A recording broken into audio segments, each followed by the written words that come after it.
SLT Mobitel, the connection. SLT Mobitel, the connection. ලෙන්ගතුකම වැඩි කරගන්න ලව්ජු රුපියල් 50ට අඩු කළා. මාමේ එන්න අපිට එකක් බොමු.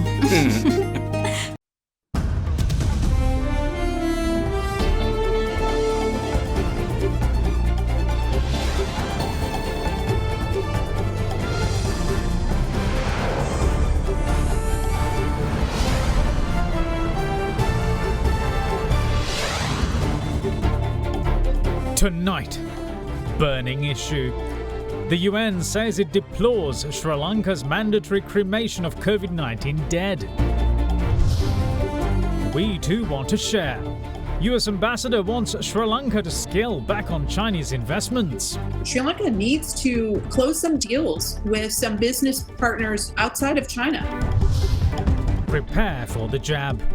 600,000 doses of Oxford AstraZeneca vaccine expected in the island this week, as health authorities say that it covers the frontline workers. Oxford AstraZeneca is well suited for our infrastructure, but we also have made preparation in case we get a donation of Pfizer vaccine. We already have identified facilities to store and transport even at -7. The future is not that bleak for Sri Lanka. Meanwhile, another fast-spreading strain of COVID-19 detected in the island. In action. The Easter Attacks PCOI hears that former President Maithripala Sirisena did not act on CID warnings of an extremist group. All that and much more coming up on First at 9, this Tuesday the 26th of January 2021. Buy a 2-litre Coke and get a glass free. Alcohol අඩංගු hand sanitizer භාවිත කරන්න. ලෙඩ රෝග ඇති කරනු විෂ බීජවලට එරෙහිව සටන් කරන්න. හඳුන්වා දීමේ මිල රුපියල් 350යි. From AdaDerana, this is AdaDerana First at 9. Live from Studio 24 in Colombo. Good evening and welcome to First at 9. I'm Dhammika Ekanaika. The Office of the United Nations High Commissioner for Human Rights has urged the Sri Lankan government to end its policy of what it says forced cremation of the COVID-19 deceased. Several UN rapporteurs have said that cremation of the COVID dead runs contrary to the beliefs of Muslims and other minorities in the country, and that they deplore the implementation of such public health decisions. In a statement issued by the Office of the UN High Commissioner for Human Rights, a group of UN experts say that the imposition of cremation as the only option for handling the bodies confirmed or suspected of COVID-19 amounts to a human rights violation, and that there has been no established medical or scientific evidence in Sri Lanka or other countries that burial of dead bodies lead to increased risk of spreading communicable diseases such as COVID-19. It goes on to say that the decision to make cremation mandatory by the Sri Lankan government followed alleged expert advice, including by the chief epidemiologist, who claimed that burials could contaminate ground drinking water. However, it says that the World Health Organization has reiterated there is no evidence to suggest that cremation prevents the spread of the disease, while the College of Community Physicians of Sri Lanka and the Sri Lanka Medical Association issued statements recently clarifying that there has been no proof that burial of COVID-19 dead bodies constitutes a public health hazard. The group of experts, consisting of 4 UN Special Rapporteurs, note, quote, "While we must be alert to the serious public health challenges posed by the pandemic, COVID-19 measures must respect and protect the dignity of the dead, their cultural and religious traditions or beliefs, and their families throughout. We deplore the implementation of such public health decisions based on discrimination, aggressive nationalism and ethnocentrism amounting to persecution of Muslims and other minorities in the country. Such hostility against the minorities exacerbates existing prejudices, intercommunal tensions and religious intolerance, sowing fear and distrust while inciting further hatred and violence. We are equally concerned that such a policy deters the poor and the most vulnerable from accessing public health care over fears of discrimination, and that this would further negatively impact the public health measures to contain the pandemic." Unquote. The statement says that information received by the experts indicates that cremation often takes place immediately upon the notification of the test results, without granting family members reasonable time or the opportunity to cross-check or receive the final test results. It also highlights that there have been several cases of cremations based on erroneous information about COVID-19 test results, while noting that the President and the Prime Minister had instructed the health authorities to explore options for burials in Sri Lanka. The UN experts say that they are concerned to learn that the recommendations to include both cremation and burial options for the disposal of bodies of COVID-19 victims by a panel of experts appointed by the State Minister for Primary Health Services, Pandemics and COVID Prevention was reportedly disregarded by the government. They say, quote, "We hope that the report of local burial options by the main committee referred to by the Health Minister will be available soon and that the authorities will stop pursuing a burial solution in a foreign country. We strongly urge the government of Sri Lanka to stop the forced cremation of COVID-19 bodies, to take all necessary measures to combat disinformation, hate speech and stigmatization of the Muslims and other minorities as a vector of the pandemic, and to provide a remedy and ensure accountability for cremations that were carried out by error," unquote. Pay just 500,000 rupees to reserve your unit today. Mulberry Residence. US Ambassador to Sri Lanka Lenabi Taplet seems unimpressed about the President's recent move to appoint a commission of inquiry to investigate and take necessary actions on findings of preceding commissions appointed to investigate human rights violations in Sri Lanka. Speaking at a virtual roundtable this morning, Taplet insinuated that Chinese deals lack transparency and mutual benefit for Sri Lanka, adding that the island nation should secure more deals outside China in order to reinforce its status as a level playing field for global partners. The UN human rights experts issuing yesterday urging the Sri Lankan government to end its policy of forced cremation of the COVID-19 deceased.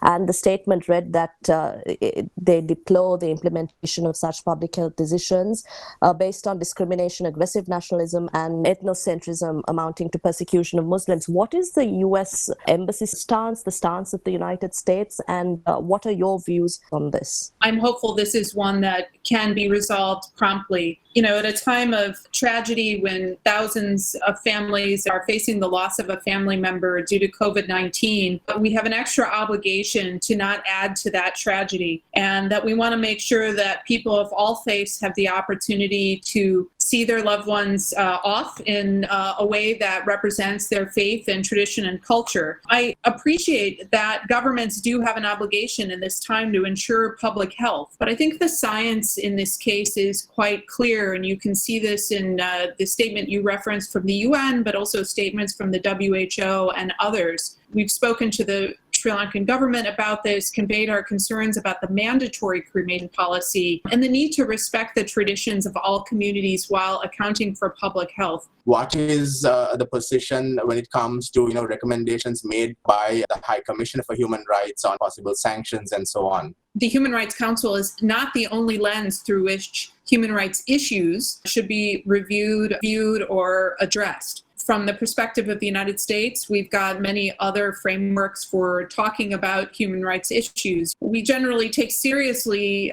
the recommendations of rapporteurs and would want Sri Lanka to take any recommendations seriously as well. There are real issues to be addressed, and while we respectfully understand there may be divergences of opinion about these issues or allegations or even the remedies that should be applied, we know that something needs to be done. In that sense, I think we turn again to Sri Lanka's own commitments, a pledge for a domestic reconciliation mechanism. As for Sri Lanka engaging equally with all its international partners, the US ambassador had this to say.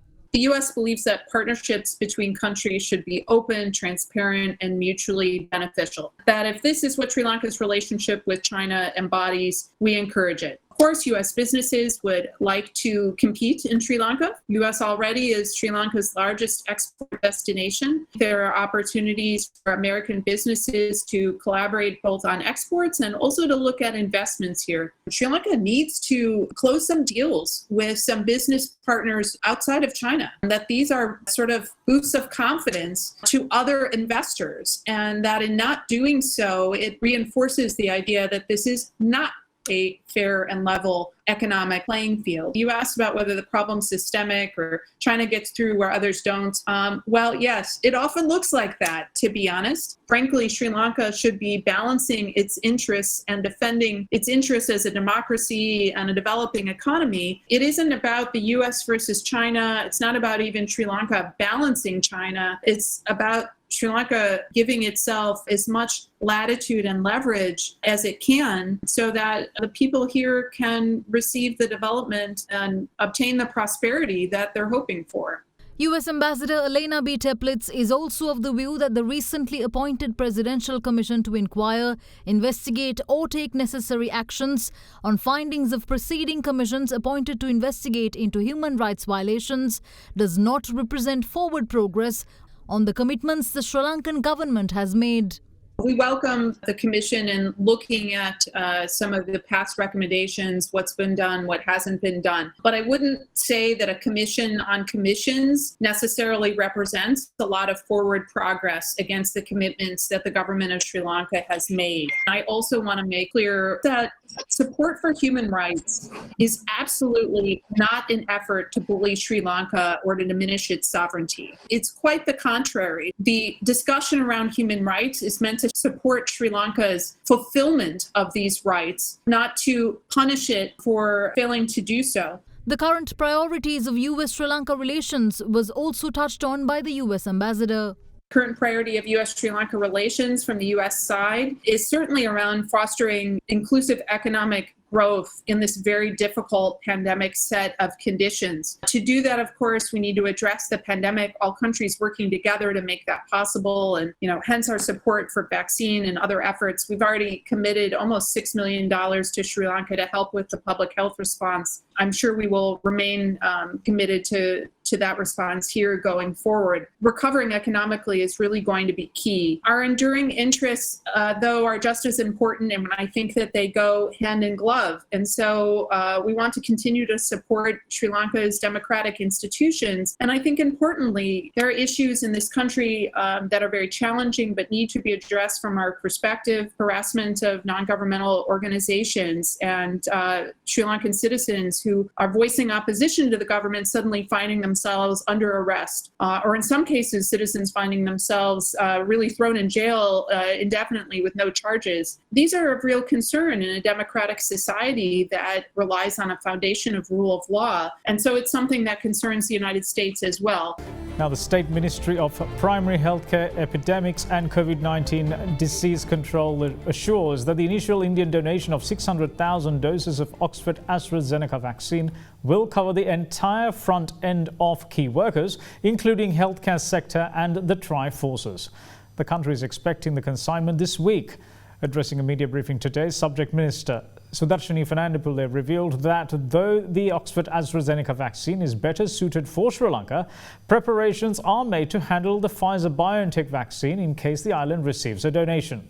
What's more, it was also revealed that a dry run had been conducted on the vaccination process to iron out any wrinkles. The 600,000 doses can cover the total front end of healthcare. We have only 155,000 health employees in the public sector, some of the frontline health sector people in the private sector also, and then also the front end of tri-forces. Because as you know, when they check vehicles, when they will go after people, they also become a priority. And then why should we need a dry run? When it comes to healthcare, there's nothing that we can do without proper preparation. Though we are very confident that we can give it in a hurry, but the Honourable Minister decided to have a dry run and then also to see whether there are bottlenecks or not. Now what we saw was, we were using a new electronic package, cloud-based package to enter the data, and that was a little bit of block at that time. And therefore we were trying to do some adjustments there to prevent those type of blocks happening, because people don't want to wait in large queues for a long time, and that's also very bad at this time because that also can spread COVID. Therefore we want to prime the whole health forces and then see the inconvenience are reduced to the public of the country and also the frontline health workers. And we are vaccinating adults.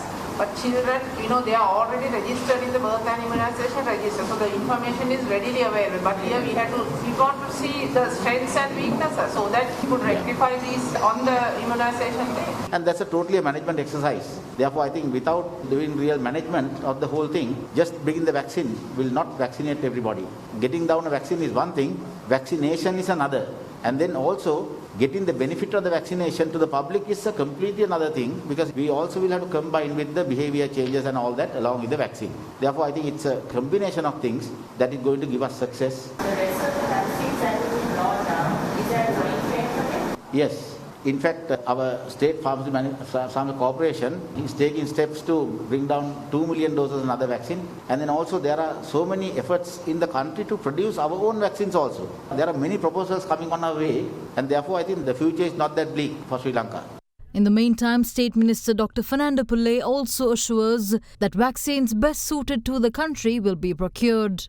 Definitely, because whatever vaccines that are brought into the country will have to be registered by the National Medicinal Regulatory Authority. Now, NMRA has given emergency approval for AstraZeneca. Right now, WHO has listed only Pfizer Biotech, but for Oxford, AstraZeneca and Moderna, the 3 stages have been completed, so very soon they will be giving approval. And also, WHO also has recommended for countries, when considering approval, if they have got authority from recognized authorities, to go ahead. So definitely we have been immunizing our children for more than 50 years, and we have very good indicators. We have been able to eliminate so many communicable diseases. So even in COVID vaccination, we will be giving the best to the people, and we are very comfortable with Oxford AstraZeneca because we have the infrastructure to maintain cold chain. Because the cold chain maintenance is very important, because we have to give a potent vaccine to our people. In this regard, Oxford AstraZeneca is well suited for our infrastructure, but again we also have made preparation in case we get a donation of Pfizer vaccine. We are ready to go ahead. We already have identified the available facilities to store and transport even at -7. In the meantime, another strain of COVID-19 with very high transmissibility has been identified in Sri Lanka. Health authorities say that the new strain was found from a recent foreign arrival, and it differs from the variant currently circulating in UK, which has come under much media scrutiny. In the meantime, within the last hour, another COVID-19 death was confirmed in the island, bringing the total number of fatalities to 288.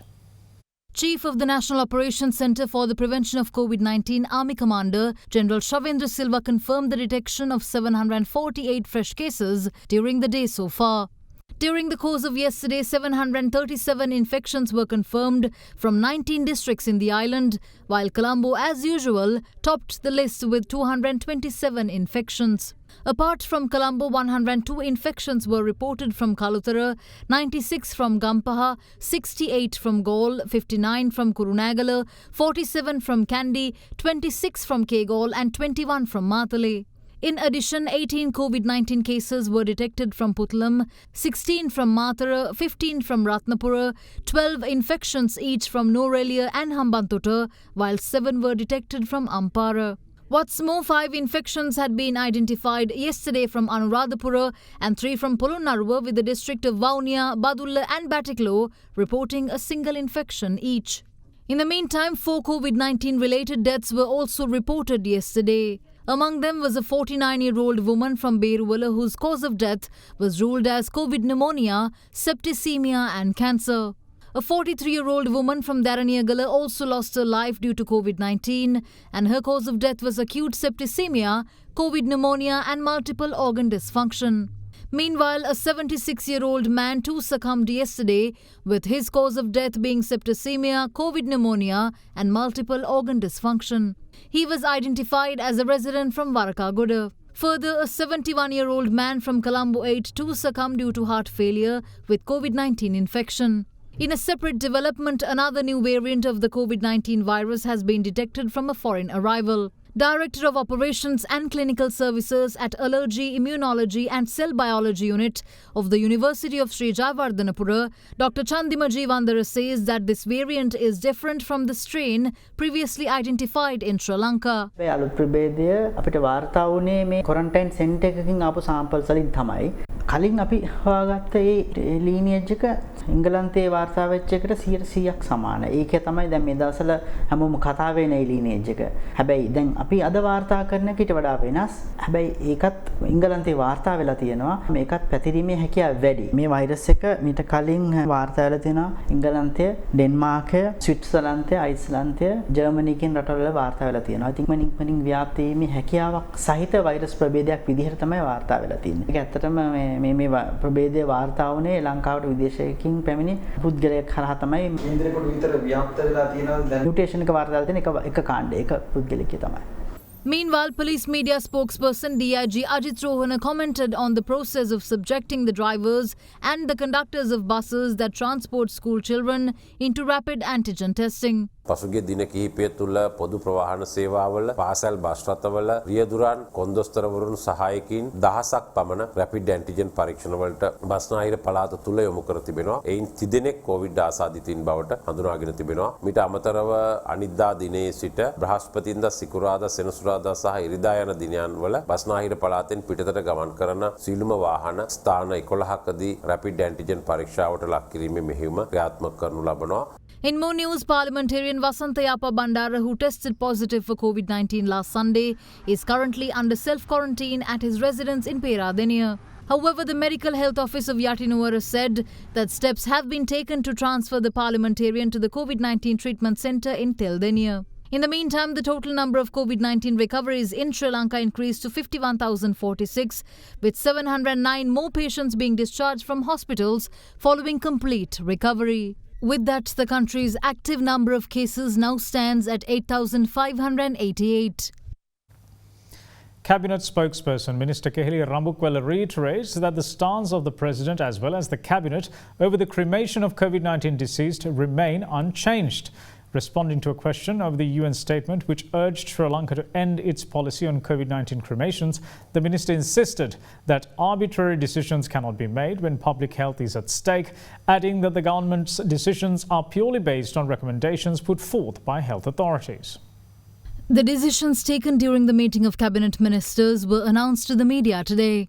During today's virtual cabinet media briefing, cabinet media spokesperson was questioned about the UN statement saying that the mandatory cremation of COVID-19 dead amounts to persecution of Muslims. සඳහන වැරදි මොකද හේතුව ලංකාව ගැන කතා කරනකොට චීනයේ මම දන්නවා එක ප්‍රාන්තයක ඉන්නවා ලංකාවට වැඩිය ජනගහනයක් ඒක සම්පූර්ණ මුස්ලිම් ප්‍රාන්ත. ඒ රටෙත් ඒ ක්‍රියාත්මකතාවය තමයි සිද්ධ වෙන්නේ. ඒක ඇඟිල්ල දික් කළ ජාතිවාදීව කියන එක ප්‍රතික්ෂේප කරනවා. ඒ දෙවෙනි කරුණ තමයි ඒ සම්බන්ධව මේ වෙනකොට වෛද්‍යාංශ වලින් දීලා තියෙන උපදේශක්. ගරු ජනාධිපතිතුමාත් කැබිනට් මණ්ඩලයේ තියෙන ස්ථාවරයේ කිසිම වෙනසක් නැහැ. සෞඛ්‍යාංශ වලින් බලධාරීන් විසින් දෙන ක්‍රමවේදය අපි අනුගමනය කරන්නේ. අපිට හිතුවක්කාර ලෙස තීන්දුව ගන්න හැකියාවක් නැහැ. It was divulged that the Cabinet of Ministers had given the go-ahead to take necessary measures to increase the estate sector employees' daily wage to 1,000 rupees across wage control boards so that the budget proposal could be implemented. There are so many different ways of handling this situation. It is a fact that this has been discussed over years, and it is nothing but fair to look at the minimum wages as a necessity under the present circumstances and the economic conditions of the country. Government decided at the time of the budget, and as the finance minister, the prime minister himself announced in the parliament that the 1,000 rupee wage hike is to be considered seriously, and then that will be implemented. Having said that, we are also looking at discussing the matter with the owners. But if it comes to a crunch where the owners are backtracking and it's not supportive of this, then we will have to look at other avenues of providing that 1,000 rupees. And that is what the cabinet paper says, and that is what the cabinet discussed yesterday, that we will look at the possibility of working out with the wages board if the owners are not willing to comply with the statement, with the commitment that the Prime Minister made as a Minister of Finance in the Parliament. The Cabinet has also given consent to amend the Coconut Development Act and combine all government institutions regulating the coconut sector in Sri Lanka. The amendment is suggested as a remedy for the failure of institutions regulating the coconut sector to provide the required level of services at present, owing to the lack of an effective interrelationship. Meanwhile, construction of an elevated expressway to Kalaniya New Bridge via Rajagiriya, connecting to the outer circular highway at Aturugiriya, had been approved by the Cabinet yesterday. The Cabinet gave the green light to the proposal presented by the Minister of Highways to take steps to request for proposals for the implementation of the project using 100% foreign funds under the Build, Operate and Transfer scheme. The establishment of an industrial city in Katunayaka using 100 acres of government land to facilitate the commencement of a number of industries has also been approved. Industries include rubber, plastics, pharmaceuticals and allied products, electrical and electronic appliances as well as packaging. The proposal for an industrial city comes after requests by 150 investors to provide them an opportunity to set up businesses in the Western Province that would generate investments worth 30 billion rupees and 11,500 jobs. President Gotabaya Rajapaksa and Prime Minister Mahinda Rajapaksa extended best wishes to Chief Prelate of the Umarapura sect, Agamaha Pandita Most Venerable Kotugoda Dhammawasa Thera, and the Chief Incumbent of the AdaDerana Temple, Venerable Muruthettuwe Ananda Thera, as they both celebrated their birthdays today. President Gotabaya Rajapaksa today visited the Dharmapala Rama Temple in Mount Lavinia and called on Chief Prelate of the Umarapura sect, Agamaha Pandita, Most Venerable Katugoda Dhammawasa Thera, who is celebrating his 89th birthday. Further, the head of state also participated in an almsgiving organized to celebrate the birthday of the Venerable Dhammawasa Thera. In the meantime, Prime Minister Mahinda Rajapaksa too called on Venerable Kotugoda Dhammawasa Thera at the Dharmapala Rama Temple and extended his best wishes. Meanwhile, President Gotabaya Rajapaksa also called at the AdaDerana Temple in Narayanpeta this morning to extend his best wishes to its chief incumbent, Venerable Muruthettuwe Ananda Thera, who is celebrating his 78th birthday. The President also inspected the blood donation program that was organized in line with the Thera's birthday. Further, Prime Minister Mahinda Rajapaksa too called on Venerable Muruthettuwe Ananda Thera at the AdaDerana Temple this morning and wished the Thera well. Now, the Presidential Commission of Inquiry probing the Easter Sunday terror attacks today heard that former President Maithripala Sirisena was informed that the same extremist group was responsible for the Vanathavillu explosives and the Lord Buddha statue vandalism in Mavanella, but action was not forthcoming. The Commission was also told that the Criminal Investigation Department knew of the existence of a plan to launch an attack by May 2019. Former Director of the Criminal Investigation Department, interdicted SSP Shani Abesekara, gave evidence before the Presidential Commission of Inquiry probing the Easter Sunday terror attacks for a second day today by video link from the Colombo National Hospital. The senior state counsel asked the witness as to what his conclusion was after discovering a large haul of explosives on the 16th of January in 2019 from the area of Laktovatta in Vanathavilluva. The former CID director replied that his conclusion was a criminal gang had planned to inflict great loss of life. He added that the discovery of explosives in Vanathavilluva was an extension of the investigations conducted on the Lord Buddha statue vandalism in Mavanella and that it was uncovered an extremist group was linked to both incidents. Abesekara went on to say that the leader of the relevant outfit was Zahran Hashim and that an inspector under him named Mara Singha and his team had been attempting to arrest Zahran. Then a member of the commission asked the witness as to why the CID failed to arrest Zahran when it has been uncovered during investigations that he is linked to the Mavanella incident and the Vanathavilluva explosives. In response, the former director of the CID said, quote, "When we arrest suspects, we locate them by using data from cellular signal towers. However, Zahran and others had used the app Trima to maintain links. As such, we were unable to determine his location with certainty. We requested information about it from the organization which owns the app, but they did not provide us with information."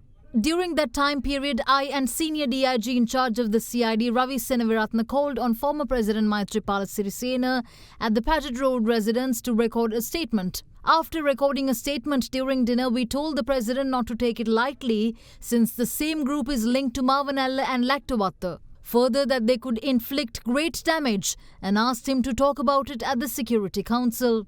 Then the former president said, "Okay, Ravi, I will arrange an opportunity for you to talk about it." But the former president never summoned us to talk about the matter, unquote.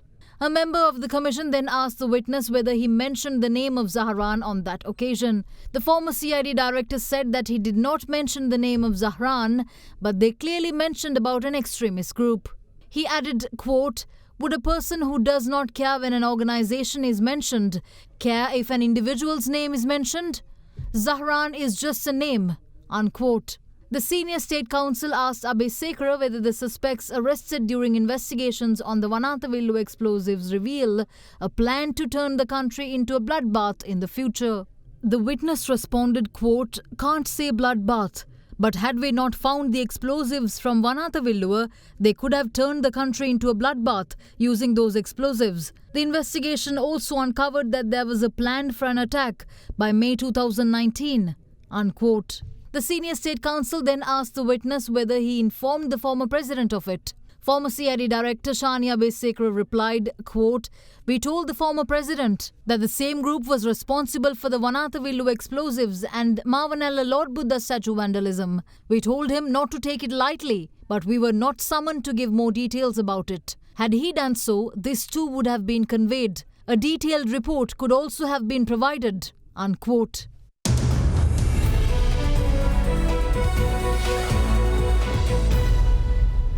Now taking a look at the Colombo bourse, the all-share price index fell 28.53 points to close at 8,665.82.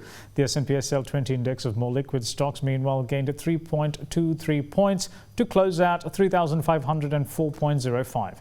The market turnover was 11.4 billion rupees, with 79 stocks gaining and 133 falling. Now here's a brief report on today's market performance.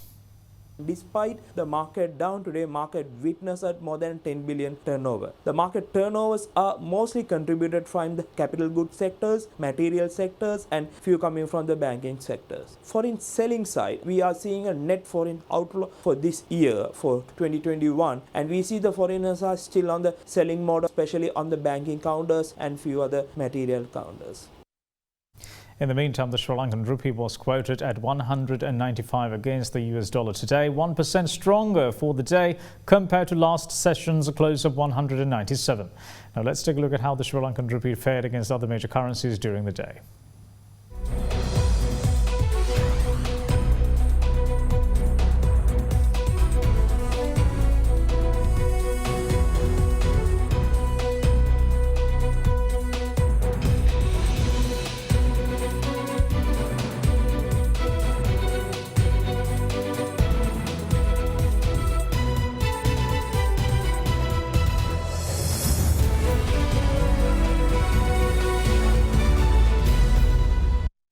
And that's it from all of us here at First at 9. Thanks for watching. Bye-bye.